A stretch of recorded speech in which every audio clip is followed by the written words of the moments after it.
मन है, बाकी आत्मा का मतलब गीता में कई आया, शरीर भी आत्मा आया 15वें में, मन से भी आत्मा, बुद्धि से भी आत्मा, और आत्मा से मतलब आत्मा। तो मतलब क्या है आत्म संयम योग का, कि हमारे जीवन में एक डिसिप्लिन होना चाहिए। ये अध्यात्म में भी जरूरी नहीं है, ये सब में जरूरी है। आज आपको एक छोटा सा काम भी करना है, सपोज ये सेमिनार का आयोजन करना है, तो 9 बजे सेमिनार तभी चालू होगी जब डिसिप्लिन वे में काम होगा। कोई ना कोई होगा जो देखेगा कितने बंदे हैं, कैसे सुनेंगे, कैसे चेयर होगी, कहाँ से सामान आएगा, कैटर, कोई ना कोई डिसिप्लिन वे में काम कर रहा है। हमारे लाइफ में छोटा सा काम भी ठीक से हो, इसके लिए डिसिप्लिन होना आवश्यक है। हम यहाँ गीता सेमिनार में आए और हमारी इच्छा है कि हम गीता सुने, और सुभाष मंगल जी की इच्छा है कि इनको ऐसा भोजन कराना है, इतनी मिठाइयाँ खिलाने की लुढ़क जाए ऊपर जाते ही। इन्होंने ये कसम खा रखी है। तो हमारा अनुशासन क्या कहता है कि हम उतना खाएं जितने से जो हमारा असली काम है वो हैम्पर्ड नहीं हो। यही मतलब है। एकादशी में लोग खाने की बात बहुत पूछते हैं, तो मेरा निवेदन यही रहता है कि हर एक का सिस्टम अलग अलग है, बॉडी का हर एक की भूख अलग अलग होती है। तो एकादशी में मुख्य काम है भगवान का स्मरण होना, तो हम एकादशी में उतना ही पाएं जिससे कि हमारा मुख्य काम नहीं छूटे, बस ये कसौटी है ना। तो आत्म संयम योग का मतलब है यहाँ पे मन के संयम की बात की। क्योंकि मन के संयम की, इंद्रियों की, बुद्धि की और बाकी चीज की क्यों नहीं की। मन जो भगवान ने अभी बताया 3.42 में, मन बहुत इंपॉर्टेंट है। क्या बताया भगवान ने, देखिए काम को कंट्रोल करने के लिए जब बता रहे थे तब भगवान ने ये सारी गणित बताई। क्या गणित बताई कि काम को हमको मारना है, कामना को। तो भगवान ने कहा पहले दुश्मन को मारना है तो वो बैठा खाए, वो कितनी पावरफुल है पहले ये तो पता करो। तो भगवान ने वो स्वरूप बताया। क्या बताया कि इंद्रियों से बलशाली है मन। मन इंद्रियों को जानता है, इंद्रियां मन को नहीं जानती। मन का मालिक है कौन? बुद्धि। बुद्धि का मालिक आत्मा। लेकिन ये मन बुद्धि का मालिक होते हुए भी इतना बदमाश है, कितना बदमाश है कि ये जो हम हैं स्वयं, इसमें यदि भोगने की इच्छा है, इसमें पहले यहाँ से शुरुआत होती है। बुद्धि से ऊपर हम है ना, हम स्वयं में यदि मान लो कोई इच्छा है तो ये मन क्या करता है, इसके दम पे इस बुद्धि को क्या बना लेता है, अपना गुलाम बना लेता। और इंद्रियों का तो राजा है ही वो, तो एक छत्र राज होता है इसका। आप देखते हो ना, कई बार मान लो हमें कोई गलत चीज़ करनी, जैसे अभी चलो गलत चीज़ छोड़ो, छोटा सा उदाहरण ले लें। जैसे हमने साहब 4 रसगुल्ले खा लिए, लेकिन रसगुल्ले गुलाब जामुन बहुत अच्छे बने, तो एक 5वें की इच्छा हो रही है, तो बुद्धि क्या कहेगी? देख रहे हैं यार लोग 4 हो गए भाई। सुभाष जी ऐसे भी नहीं है, गिन रहे हैं कहीं से बैठे बैठे, यार तेरे को बढ़िया आदमी समझते हैं, 1-2 खाने वाला तेने 4 ठोक दिए। चलो बुद्धि ने ये पंच मारा, इससे भी नहीं माने तो बुद्धि फिर कहती अरे भाई ऊपर जाके सोना थोड़ी है, ये तो बाद में भी खा लेंगे यार। अब बुद्धि अपने अपने तर्क देगी, लेकिन मन अल्टीमेटली बुद्धि को दबा लाएगा। तो मन ये करता है। तो मन को कंट्रोल करना इसलिए बहुत आवश्यक बताया शास्त्रों में। और शास्त्र ने कहा कि मन एव मनुष्यानाम कारणम बंध मोक्षयो, ऐसी बात कह दी शास्त्रों में कि मन ही हमारे बंधन का कारण है और मन ही हमारे मुक्ति का कारण है। बोलो, ऐसी बात कह दी। क्यों कह दी ऐसी? देखो, यदि हम में से किसी का मन गीता पढ़ने में, अभी मेरे से कोई कह रहे थे सज्जन जी साहब मैंने 2 बार गीता की किताब पढ़ ली, तो मैंने कहा इसका मतलब आपको गीता की रुचि है। यदि हमारा मन भजन में, सत्संग में, कथा कीर्तन में लग जाए, सपोज लग जाए, और लग कैसा जाए कि याद आने लग जाए उसकी, है जैसे व्हाट्सएप की आती है ना कि यार 3 घंटे हो गए यार, तो दुनिया में पता नहीं क्या कोई तहस नहस तो नहीं होगी दुनिया। हाँ, अरे लोग बड़े परेशान हो जाएंगे यार, हमारा व्हाट्सएप देखना बहुत ज़रूरी है। तो ऐसे रात को भी 2 बजे 2-4 तो उस पर 2-4 तो लाइक ठोक देते हैं लोग, है ना। बाथरूम करने उठेंगे ना, वहाँ पे भी देखते देखते भी, बाथरूम में घुसते घुसते भी 2-4 जो है ठोक जाएंगे वहाँ पे। इतने बिजी हैं बेचारे, क्या करें। तो ऐसे ही हमको इस भजन की याद आ जाए, सत्संग की याद आ जाए, हमारा मन लग जाए इसमें। नहीं मिले तो हमको मन करे यार काफ़ी दिन हो गए यार, तो आप मान लो 50% से ऊपर काम हो गया। जो झंझावात वाला काम था ना वो हो गया, भगवान की बड़ी कृपा हो गई, क्योंकि मन लग गया ना इधर। तो मन की ये मन की क्वालिटी है कि मन आसानी से कहीं लगता नहीं, और लग जाए तो आसानी से हटता। ये मन की क्वालिटी है, आगे बताएंगे भगवान, आगे हम चर्चा करेंगे। तो इसलिए मन को कंट्रोल करना बहुत आवश्यक है। इसलिए भगवान ने एक पूरा चैप्टर किसको दिया? मन को दिया। अब मन को करने के लिए भगवान ने यहाँ ध्यान योग तो कहा, लेकिन ध्यान योग से पहले भगवान ने 5 चीजें बताई। 5 चीजें, ये 5 चीजें होनी चाहिए जब हम ध्यान योग में जाएं, नहीं तो नहीं जाएं, वरना ध्यान योग हमारा सफल नहीं होगा। कौन कौन सी 5 चीजें? एक तो भगवान ने कहा अपरिग्रह। अपरिग्रह का मतलब क्या है? परिग्रह से उल्टा। तो अपरिग्रह से मतलब ये समझ लें, पहले तो हम सब पहले एक बात का जवाब दें। भगवान की दया से हम जितने भी यहाँ बैठे हैं उन्हीं से सवाल है कि हम 10-20-50 लाख रुपए, 2-4-5 प्लॉट, सोने के बिस्किट, खाने पीने की खूब सारी चीज़ें, गाड़ी घोड़ा, ये रहते हुए मरेंगे या इनके बिना मरेंगे?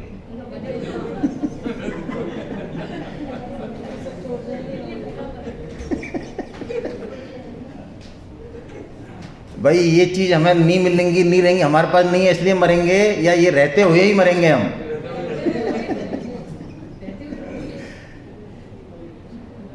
एक बार स्वामी जी क्या है, वह कलकत्ता में सत्संग करते थे गीता गोविंद भवन में।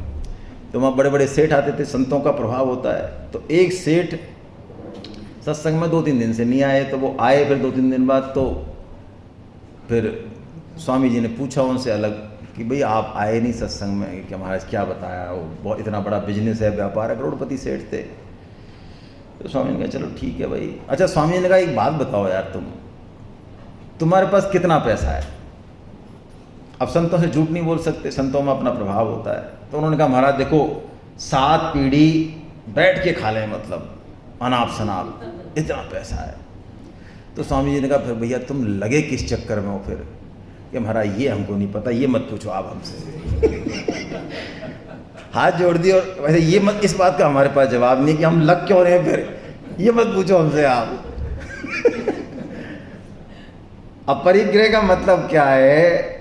यदि बहुत कोई लिमिट हमने नहीं खींची अपने लाइफ में, ये सबकी लिमिट अलग अलग है, मैं इसे बहुत ज़्यादा डिटेल में नहीं जा रहा हूँ, लेकिन लिमिट खींचना बहुत ज़रूरी है। यदि लिमिट नहीं खींची तो वो हमें खींच देगी, ये पक्की बात है। और ये सब कहने की बात है कि आसक्ति नहीं हो, धन आएगा तो आपका माइंड का अटेंशन और समय लेके जाएगा, ये पक्की बात है। आप एक प्लॉट यदि आपको दुगना तिगना फायदा दे देगा तो अब उसको इन्वेस्ट करो, अब वो समय लेगा, आपका डाइवर्ट होगा। तो एक लिमिट अपन खींच दें कि इसके बाद हमें जरूरत नहीं है, क्योंकि मन नहीं तो उधर जाना ही जाना है, फिर ध्यान नहीं होगा। तो अपरिग्रह बताया भगवान ने। और भगवान ने ये कहा कि हम अकेले रहने की आदत डालें। क्या मतलब है इसका? भौतिक रूप से भी अकेले रहें, है ना। स्पेस जिसे कहते हैं ना, आजकल की पीढ़ी स्पेस चाहिए। पति पत्नी में आजकल एक बड़ी समस्या है आजकल के लोगों में। मैं तो कहता हूँ ऐसा को तीसरी मंजिल पर चढ़ा के और फेंक ही दे ऊपर ही, है ना। स्पेस समस्या आजकल तलाक में मेन समस्या आ रही है कि हमें स्पेस, मतलब हमें कुछ, हाँ हम एक अलग एंटिटी हैं, मतलब वो पैकेज बोल रहा है जी, कुछ नहीं है। तो एकाकी का मतलब क्या है? एकाकी या एकांत का मतलब जो असली है, गीता का जो एकांत है वो 10,000 की भीड़ में भी घट सकता है, वो एकांत है। वो गीता का एकांत का मतलब है कि एक के अलावा बाकी का अंत हो जाए। मैं आपसे पूछता हूं क्या ऐसा संभव नहीं है? एक लाइव एग्जाम्पल देता हूं। प्रेमिका को प्रेमी ने बुलाया, टाइम दे दिया, कोई नई घटना थोड़ी बता रहा हूं, होती हैं। टाइम दे दिया कि 9 बजे तुमको साहब जो भी गार्डन है, सुभाष गार्डन है, जवाहर गार्डन, कौन सा गार्डन है, जो भी है वहाँ आना है आपको। अब उस समय संयोग की बात की माँ ने उसको काम बता दिया। 8 बजे से माँ ने कहा लो मिक्सी चला और ये चला और ये आटा लगा, है ना। माँ काम पे काम बताई जा रही है, संयोग की बात है। आपको क्या लगता है कि वो 8 से 9 के बीच में जो वो 4-5 काम कर रही है, उस काम के करते हुए क्या वो एक क्षण ये भूल रही है कि 9 बजे मुझे वहाँ पहुँचना? भूलेगी? नहीं बोल सकती। बस यही है एकांत। हम हंसें खिलें, रिश्तेदारों को अटेंड करें, लोगों में रहें, शादी भी अटेंड करें, समाज में रह रहे तो निभेंगे, एकदम से रिजिड नहीं हो जाएं, लेकिन अपना स्पेस अपने पास, अपना भाव, अपना ध्यान अपने पास। साधक 1000 की भीड़ में भी अकेला रह के दिखा सकता है। ये एकांत, इसकी आदत डालें, अपने से बात करना। क्योंकि ध्यान का मतलब ही यही है कि कभी हम सारा ये बहिर्मुख जो चिंतन हो रहा है, इंद्रियां हो रही हैं, मन हो रहा है, ये बहिर्मुख जाने हटा दें इसको और एक बार अंदर की यात्रा करें, है ना। देखें अपने आप को, अपने प्रभु से बात करें, जिस भाषा में भी करें, आड़ा तिरछा पसंद है उनको, सब पसंद है। ध्यान का असली मतलब ये है, ध्यान का मतलब किसी शरीर में, मन में, बुद्धि में कोई अच्छी चीज़ हो जाना, अच्छा लगना, ये नहीं है। जैसा कि आजकल के ध्यानी कहते हैं, आजकल के ध्यान के कैंप लगते हैं, लोग कहते हैं बहुत अच्छा फील होता है हमको, बहुत अच्छा लग रहा है, शरीर भी अच्छा हो गया है, मन में। ये नहीं है। ध्यान का मतलब एकाग्रता बिल्कुल नहीं है। गीता का ध्यान एकाग्रता नहीं सिखाता। गीता का ध्यान का मतलब है चित्त की शुद्धि। एकाग्रता तो गीता कहती है कि हमारा एकाग्रता तो बुरे कामों भी हो ही जाती है। बोलो, व्हाट्सएप में हमारी एकाग्रता रहती है कि नहीं रहती है? मजाल है जो हम 1 घंटे लगातार व्हाट्सएप देख के भी हिल जाएं, सीरियल देख के हिल जाएं। बोलो, या मन नहीं लगता किसी का? किसी को कोई समस्या है? अरे किसी का व्हाट्सएप में 5 मिनट से ज़्यादा मन नहीं लगता, ऐसी कोई समस्या है किसी के साथ? देखो आप, ये लो। अच्छा, व्हाट्सएप आप किसी कोई और मन है उसके लिए, भगवान का भजन करने के लिए दूसरा मन है और इसके लिए दूसरा मन है, एक ही है? तो उसी मन से देखो कितना बढ़िया काम ले रहे हो आप। बोलो, उसी मन को कमांड दे दिया ना आपने, तेरे को बेटा 2 घंटे तक हिलना नहीं है, तू यहीं रहे। तेरे को पिक्चर देखनी है, तेरे को साड़ी की सेल लगी, यहाँ घूमना है। बोलो, दिक्कत कर रहा है कुछ? अरे और छोड़ो, नोटों की गड्डी गिनते हैं जब मन भागता है कहीं। हाँ साहब, रावत साहब, 50 के बाद तो रावत साहब कहते हैं हमने गिनी ही नहीं साहब कभी। इनके यहाँ तो मशीन है एक्चुअली, ये मशीन वाले हैं।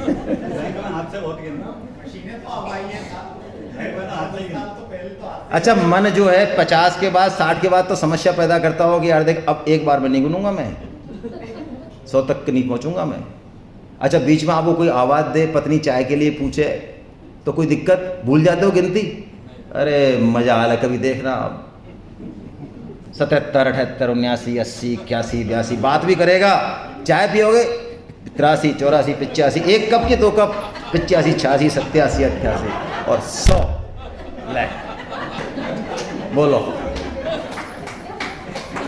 ये ले 100।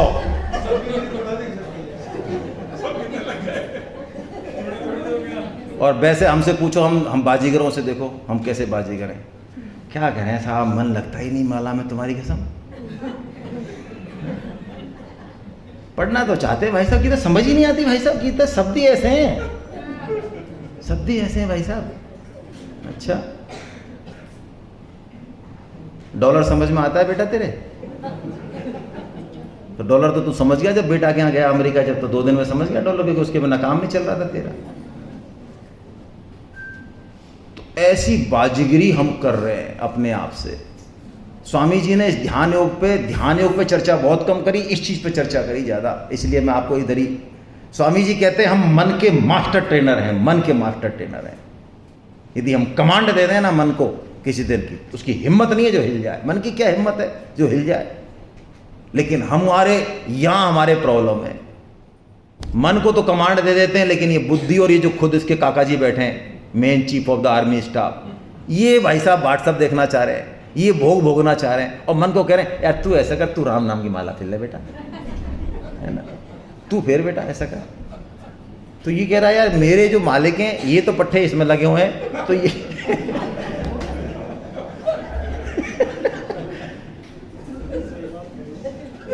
तो ये 2-4 नाम लेता है, ये भाई साहब घूम कर फिर वहीं चला जाता है। ये क्यों रोकेगा यार? भाई ये तो वहीं जाएगा अपने मालिक के पास। और जिस दिन इस मालिक ने कह दिया तो इसकी हिम्मत नहीं है जो हिल जाए। स्वामी जी को उदाहरण देते हैं, कि एक प्रेमिका अपने प्रेमी से मिलने जा रही होती है, तो एक मौलवी वो नमाज पढ़ रहा होता है और वो प्रेम में पागल है ना। नई उम्र का प्रेम ऐसा ही होता है, दुनिया छोटी दिखती है, सारे राजकुमार दिखते हैं जो घोड़े पे बैठ के आ रहे हैं, सफ़ेद घोड़े पे, बाद में पता चलता है कैसा राजकुमार है। तो अब उसने पैर रख दिया उस पे, नमाज पे जो कपड़ा बिछा रखा उस पर पैर रख के, और वो तो चली गई। उसको तो ये भी नहीं पता कि पैर रख दिया है, उसको तो मिलना है, अपने गार्डन में जा रही है। और वो जो भाई साहब मत भगवान के ध्यान में है ना, अल्लाह के खुदा के ध्यान में जो भी है, उसने देखा अरे बताओ मैं इतना बढ़िया काम कर रहा हूँ और ये बताओ ये क्या कर गई, पैर रख गई मेरे इस पे। अब वो तो हो गया। अब उसने कहा आएगी जब इसको, अब ध्यान में सब भूल गया। अब वो आई घंटे आध घंटे बाद, आते ही जो है उसने पकड़ लिया, तेरे को शर्म नहीं आती और मैं नमाज पढ़ रहा हूँ, भगवान का ये कर रहा हूँ, और तू आवारा और आवाराओं की तरह पैर रख गई है।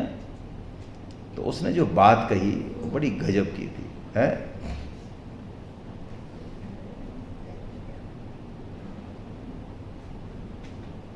मैं नर राची ना लखी, तू कस लख्यो सुजान, पढ़ कुरान बोरा भया, राचो नहीं रहमान। उसने कहा मैं नर राची ना लखी, अरे एक मनुष्य, एक पंच पिंड प्राण के एक देह में मेरी आसक्ति है, मैं उस प्रेम में ऐसी पागल हो गई कि मुझे नहीं पता मैंने कहाँ पैर रख दिया। हो सकता है मैंने रख दिया हो, माफ़ी चाहती हूँ हैं। पढ़ कुरान बोरा भयो, राचो नहीं रहमान। अरे तू तो उस परवरदिगार के ध्यान में बैठा है जो परम प्रेम में है वास्तव में, और तुझे ये होश है कि मैं गुजरी भी, और गुजरी ही नहीं मैंने पैर भी रखा, तुझे ये भी होश है, तो तूने वास्तव में क्या भगवान से प्रेम किया है? ये ध्यान है। और जब हम इस सिस्टम को समझते हैं तो ध्यान घटता है जीवन में। स्वामी जी के एग्जाम्पल्स बड़े अनमोल हैं। स्वामी जी कहते हैं बच्चे की माँ चली गई, इससे पहले कुएं पे चली जाती है, अब आजकल की तो नहीं जाती हैं, कुआं घर पे आ गया इसलिए भाई मेरी तरफ मत देखो, कुआं घर आ गया इसलिए कह रहा हूँ मैं इसलिए कह रहा हूँ क्यों नहीं जा, जब कुआं आ गया तो क्यों जाएंगे हम, मैं ये नहीं कह रहा हूँ। तो चले जाती थी पहले, तो बच्चा सो रहा है, सोने के बाद मान लो जग गया, माँ गई हुई है, तो बच्चे को कहना पड़ेगा क्या कि तू माँ को याद कर, हमको प्यास लगी है, हमको भूख लगी है, तो हमको अन्न की याद करनी पड़ेगी या आएगी? स्वाभाविक आएगी, स्वाभाविक आएगी। ऐसे ही जिस दिन इस लाइफ का टारगेट समझ में आ गया, भगवान की महत्ता समझ में आ गई, उस दिन काम कुछ भी होगा बाहर, सांस कुछ भी होगी, अंदर से एक भाव अटल बना रहेगा, बस ये ध्यान है। अब भगवान ने इसका ध्यान योग का वर्णन किया, बहुत अच्छा वर्णन किया, वो वर्णन में हम नहीं जा रहे हैं क्योंकि मैं सार रूप में ले रहा हूँ, टफ टाइम है नींद का, इसलिए मैंने श्लोक वाइज नहीं लिया है। तो भगवान ने ध्यान का बताया, ऐसे कर, ऐसे बैठ, पहले तो आसन बताया कि ये और ये तीन चीज़ सीधी होनी चाहिए, कोई भी आसन में बैठ, बहुत बेसिक चीज़ बताई भगवान ने। फिर मेरे में ध्यान लगा, कोई शून्य में ब्रह्म में ध्यान मत लगा, मेरे में ध्यान लगा भगवान ने कहा, और सगुण साकार में ही ध्यान लगाना चाहिए। जो आपके इष्ट हैं, जो आपको अच्छा लगता है, राधा गोविंद देव जी अच्छे लगते हैं, गोविंद देव जी में ध्यान लगाइए। ध्यान कभी भी साकार में लगाइए, सगुण में लगाइए, निराकार में मत लगाइए, सब फर्जीवाड़ा है गीता के अनुसार, है ना। निर्गुण निराकार का ध्यान मुझे नहीं पता कहाँ लगाते हैं, वो किस में लगाते हैं। सगुण में लगाइए, टिक जाएगा, निर्गुण में लगाओगे टिकेगा नहीं। सूरदास जी कह गए, इस चीज को आपने पढ़ा हुआ, रूप रेख गुण जाति जुगत में निरालंब मन चक्रत धाव है। उन्होंने कहा कि सगुण का ध्यान क्यों करें, उन्होंने कहा निर्गुण निराकार की ना तो कोई रूप है, ना कोई रेखा है, ना कुछ सिस्टम है, रूप रेख ना तो गुण है, ना जाति है, तो मन लगेगा कहाँ, चक्कर खाएगा। गोविंद देव जी में लगा दिया तो चरण देखो, ओ हो भगवान के कैसे चरण है, एक चरण में भगवान के अनंत ब्रह्मांड है, कैसी पिंडली है भगवान की, कैसा ये है, कैसे वस्त्र हैं, कैसी कमर है, कैसा मुख है, कैसी आँख है, कैसी लकुटी, ये सारी चीज़ें देखो, बांसुरी, पता ही नहीं चलेगा, आधा घंटा हो गया और मन कहीं गया ही नहीं। वाह, यही मजा है। तो ऐसा भगवान ने तरीका बताया, अर्जुन मन भागे तो भी चिंता नहीं करने की है। और मैं आपको निवेदन करूं, स्वामी जी ने कहा मन के भागने की चिंता नहीं करनी है। आपको आज माला दी है ना, एक माला देना मेरे को, मैं माला करना बताता हूं। माला करेंगे तो एक चमत्कार घटेगा आपके साथ। क्या? जो मन जिन चीज़ों को कभी याद नहीं करता था, जिस जगह कभी जाता नहीं था 10 साल से, वो मन वहीं जाएगा। वो भी लाओ, थैली भी लाओ साथ में। जैसे ही आप माला करने बैठेंगे, ये दिल्ली, कलकत्ता, बम्बई, पता नहीं, वैसे नहीं जाएगा, पट्टा कहीं नहीं जाएगा ये। और आप इसको जैसे लगाओगे कि तेरे को बेटा माला करनी है, फिर देखो ये क्या भागता है ना। अभी जैसे मैंने आपको एक उदाहरण दूं, सुबह से आपको कितने लोगों को बंदर का ध्यान आया? हमें क्यों आएगा? नहीं आया ना किसी को, हमें क्या लेने देना बंदर से। अच्छा चलो, बंदर का भी आया हो तो जिस बंदर के हाथ में केला है एक, ऐसे कितनों को ध्यान आया? नहीं आया ना, ये भी नहीं आया। चलो ठीक है, अब मैं आपसे 10 मिनट का ध्यान लगवाता हूं, और उस ध्यान में मेरा बस एक निवेदन है आपसे कि आपको बंदर का ध्यान बिल्कुल नहीं करना है।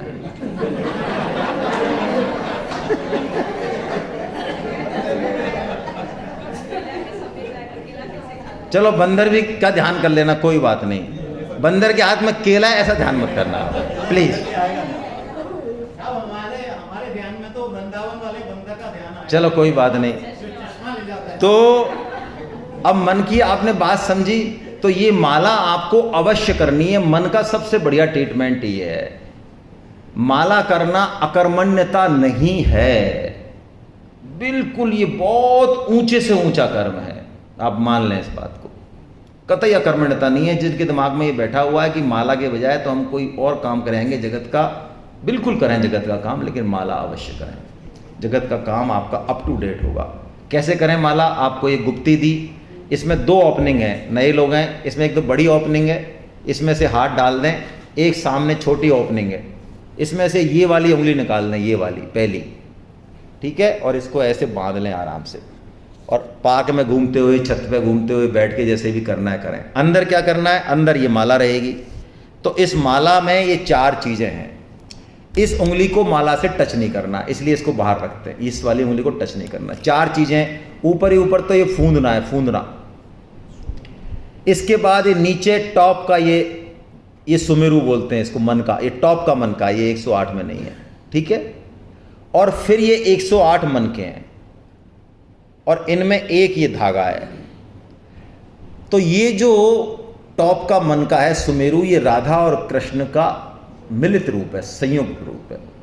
और ये 108 सखियां हैं भगवान की, रास हो रहा है ये, हम भी भगवान के सखियां ही हैं ना। तो हम क्या करते हैं, इसको ऊपर जब मनके पे हाथ रखते हैं तो कोई अपने इष्ट को ध्यान कर लेते हैं, मंत्र बोल लेते हैं उनका, राम का, कृष्ण का, जो भी है। और उसके बाद जैसा कि सुबह बताया, आपका इष्ट कौन है, आपको राम में रुचि है तो हरे राम से शुरू कर दें, यदि अभी कृष्ण में रुचि है तो कृष्ण से कर दें। ये मंत्र कली संतरणो उपनिषद में है, हरे राम ऐसे है, हरे कृष्ण नीचे है, ठीक है। ये उपनिषद मंत्र है। उपनिषद मंत्र में विधि निषेध होते हैं, आपको कैसे आसन में बैठना है, शुद्ध है कि नहीं, नहाए के धोए, कौन सी दिशा में, 50 तरह की चीज़ें होती हैं वैदिक मंत्र में। तो इसको चैतन्य महाप्रभु ने उल्टा कर दिया था। उल्टा करने से क्या फायदा हुआ, इसके सारे विधि निषेध खत्म हो। अब आप लेट के करना चाहें करें, बिना नहाए हाँ करें, घूमते हुए कैसे भी करें, तो उसमें भी कोई दिक्कत नहीं है। तो अभी कलयुग में वो विधि निषेध भी खत्म है।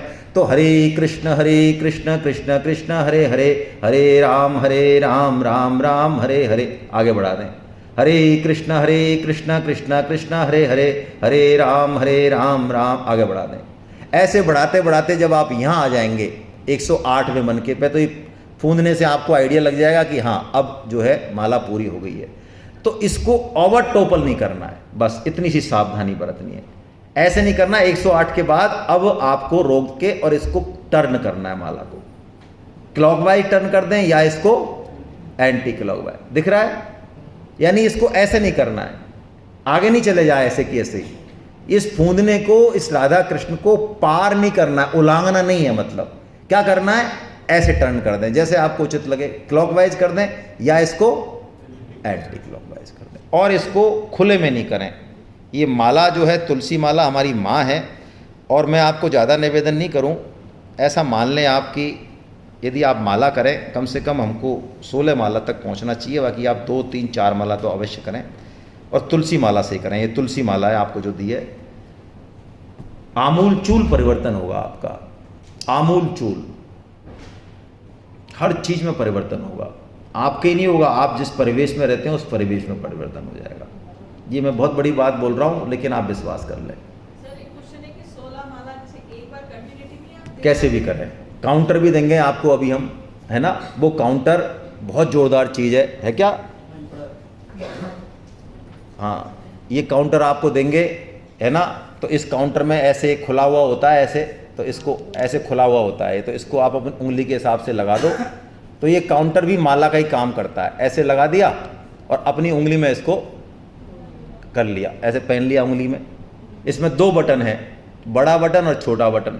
तो जो ये माला, ये मन का काम करता है, ऐसे ये करता है। यहाँ पे बोलेंगे, अपने मन में बोले हरे कृष्ण कृष्ण कृष्ण हरे हरे, हरे राम राम राम हरे हरे, दबा दिया, एक आ गया। आप हरे कृष्ण कृष्ण मिला के एक, हैं, हरे राम हरे कृष्ण नहीं, दोनों मिला के, मैं पूरा मंत्र बोल रहा हूँ, हरे कृष्ण कृष्ण कृष्ण हरे हरे, हरे राम राम राम हरे हरे, ये एक। इसके साथ में माला लेना जरूरी नहीं। ना ना ना ना, या तो ये या ये। तो ये इतना पावरफुल है, इतना बढ़िया है कि आप कहीं भी बैठे हो, मैं तो कह रहा हूँ सीएमओ में बैठे हैं, आप किसी अफसर बन के बैठे हैं, आप चीफ ऑफ द स्टाफ हैं, बस में बैठे हैं, ट्रेन में बैठे हैं, आप कहीं बैठे हैं, आपके पास खूब समय है, हर समय, तो आप ये चालू कर दें। माला तो ले नहीं सकते सबके सामने। कई बार ऐसे आते हैं, हमारे बैठे हुए हैं, दोनों साहब बैठे हुए हैं, कई बार ऐसे लोग आते हैं कि जो 2 मिनट की बात को कितनी देर में करते हैं, आधे घंटे में करते हैं, दिमाग चाटते हैं। तो अपने अंदर क्या कर लो, सुनते रहो, एकदम भगा तो सकते नहीं, सुरक्षा चक्र बना लो अपना। कॉलगेट का सुरक्षा चक्र तो पता नहीं कैसा है, ये माला का बना लो। उससे कहते हैं हाँ तू अब चालू हो जाए बेटा, और अंदर ही अंदर अपने तो चल रहा है, हरे कृष्ण कृष्ण कृष्ण कृष्ण, भगवान का नाम चल रहा है। बोलो आप, कितना बढ़िया है। सारे झगड़े टंटे खत्म कराएगा ये। आपके मैक्सिमम झगड़ों की जड़ है दूसरों की तरफ दृष्टि। ये जिस दिन जीवन में आ गया, माला, भगवान का नाम, आप मान लीजिए हम आत्म केंद्रित हो जाते हैं। बहुत बड़ी बात है ये। तो अब दे देंगे अभी आपको। अब अर्जुन ने ये सारी चीज जब देख ली, भगवान ने सुना दी ध्यान योग, तो भगवान से अर्जुन ने प्रश्न किया कि प्रभु ये मन को कंट्रोल करना मेरे को तो बहुत कठिन लगता है। आपने बता दिया ऐसे कर, ऐसे सांस ले और ये कर वो कर, मेरे को बहुत कठिन लग रहा है ये। तो भगवान ने भी कहा कि हाँ यार ये कठिन तो बहुत है, लेकिन 2 उपाय कर तू, 2 उपायों से ये मन वश में हो जाएगा। 2 उपाय बताए भगवान ने। कौन कौन से? एक तो बताया अभ्यास और दूसरा बताया वैराग्य। अभ्यास यही है, सबसे बड़ा अभ्यास है। कलयुग केवल नाम आधारा, सुमिर सुमिर नर उतरहि पारा। केवल नाम से। केशव केशव कू किए मत कू किए असार, और रात दिवस के कूकते कबहू तो सुनहि पुकार। है शब्द ही नहीं निकले मुंह से कोई ऊट पटा। जरूरत क्या है हमको बोलने की फालतू? क्यों हम बहस करें? अखबार से ज्ञान लिया, उल्टा सीधा पे प्रूव कर रहे हैं अपनी बात को। मोदी जी के ड्राइंग रूम की, बेडरूम की बात कर रहे हैं और लड़ रहे हैं, लट चल जाते हैं आपस में। तुझे क्या पता है? मेरे को पता है मोदी जी ने वो जो स्ट्राइक की थी वो क्यों की थी। मेरे पास फोन आया था पहले। अरे क्या लेना देना है? अपने भगवान का नाम जपो आराम से। जीवन बहुत अलग राह पे निकल जाएगा, बिल्कुल अलग। ये अभ्यास है। और वैराग्य क्या है? जो कुछ है वो सब जाएगा भाई, पकड़े नहीं उसको, सब पकड़े नहीं। वैराग्य कैसा होता है? जब हम सीधी सीधी बातों को नहीं समझते हैं ना, तो भगवान जीवन में भाई दुख भेजते हैं। ये पक्की बात है। जब 5 mg की गोली से इलाज नहीं होगा तो डॉक्टर 50 mg की भी देगा, इंजेक्शन ठोकेगा, बोतल लगाएगा। और हम ऐसे महारथी हैं कि बोतल से भी नहीं मानेंगे तो फिर ICU में भेजेंगे भगवान। ये जो हम नरकों में जाते हैं ना, रौरव नरकों में, घोर नरकों में, ये क्या है भगवान की?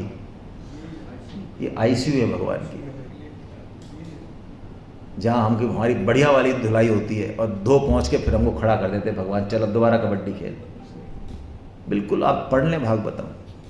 तो वैराग्य का मतलब है कि केवल भगवान अपने हैं। एक शब्द से वैराग्य हो जाता है जिनके होना होता है। और हमारे जीवन में इतनी चीजें घट जाती हैं और हमें लगता है ऐसा कि नहीं यार अब नहीं बेकार है, फिर चालू हो जाते हैं। कोरोना के बाद फिर चालू हो गए। कोरोना ने ऐसे बड़े बड़े पाठ पढ़ाए, हम पंडित हो गए उस समय। रज्जब जी एक संत हुए, रज्जब जी अपने सांगानेर की संत हुए, दादू दयाल जी के शिष्य थे। तो कहते हैं रज्जब जी घोड़े पे बैठे थे, शादी थी उनकी, तो पहले सहरा बांधते थे, सहरा फूलों का, वो जिसे चेहरा नहीं दिखता था दूल्हे का। तो कहते हैं दादू दयाल जी आए और रज्जब जी घोड़े पे बैठे हुए थे। तो दादू दयाल जी के पास सत्संग करते थे, और सत्संग करते हैं गुरुदेव अपना लेते, तो वो गुरुदेव पतन नहीं होने देते हैं। तो दादू दयाल जी आए और जैसे ही उन्होंने देखा कि अरे मेरा शिष्य घोड़े पे बैठा है, तो दादू दयाल जी ने आंख मिली तो बस एक श्लोक बोला, एक दोहा बोला और चल दिए, और कुछ नहीं कहा। रज्जब ते गज्जब कर्यो और सिर पर बांधी मोर, और आया था हरि भजन को और कीन नरक में ठौर। ऐसे कह के और चल दी दादू दयाल जी। रज्जब जी कहते हैं तत्क्षण उतर गए घोड़े से, और बहुत अच्छे संत हुए, और उन्होंने गुरु के आशीर्वाद के रूप में वो सहरा हमेशा पूरे जीवन भर अपने सहरे में ही बैठते थे। वो सत्संग भी करते थे तो सहरे में ही करते थे, उसमें फूलों का सहरे में।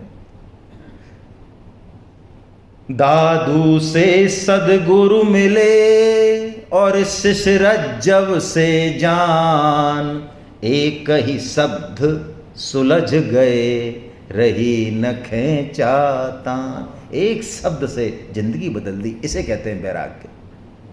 हमारे जीवन में भगवान प्रतिकूल परिस्थितियों में प्रकट होते हैं जिससे कि हमारे मन में वैराग्य, और वैराग्य का मतलब भागना नहीं है, छोड़ना नहीं है। आज भगवान ने आपको पद दिया है, आपके कर्म फल संस्कार के हिसाब से आपकी गाड़ी ऐसी, घर ऐसी, बंगला ऐसी, ऑफिस ऐसी तो है, कहां भागेंगे। लेकिन जैसे कि हम third AC, second AC, first AC का पूरी एंजॉय करते हैं, अपनी सीट की टेक केयर करते हैं, संभालते हैं, जाते हैं, लेकिन बंबई उतरने के बाद ये नहीं कहते दिन भर में काम तो कुछ और। यार एक बात है, जिस सीट पे आए थे ना भाई साहब, सीट बहुत प्यारी थी यार, ऐसा कहते। अरे जिस ट्रेन में गए हो सेकंड एसी में, उस सीट ने आपको सुखपूर्वक पहुंचाया नहीं पहुंचाया, उसके बिना नहीं पहुंचते ना, बढ़िया से पहुंचाया आपको।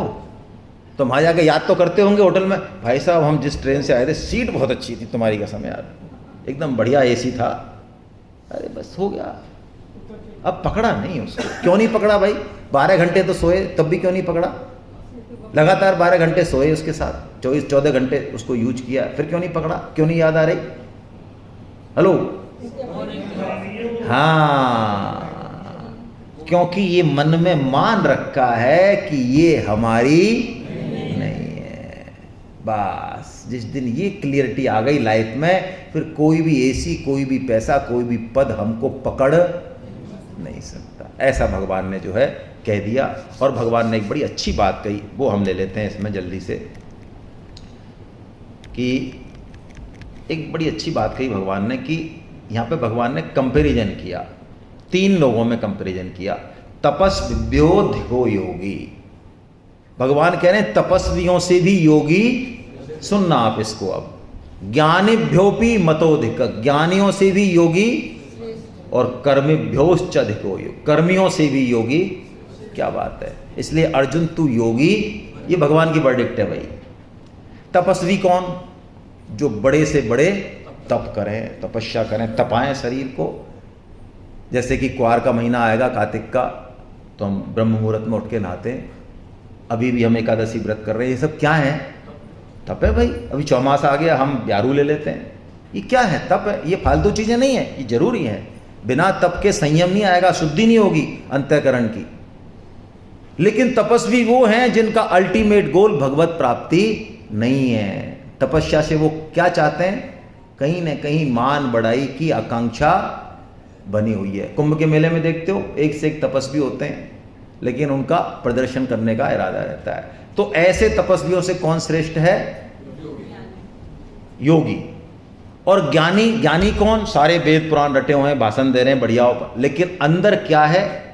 अंदर क्या है? कहीं न कहीं मान बढ़ाई की इच्छा बनी हुई है, भोगों की इच्छा बनी हुई है।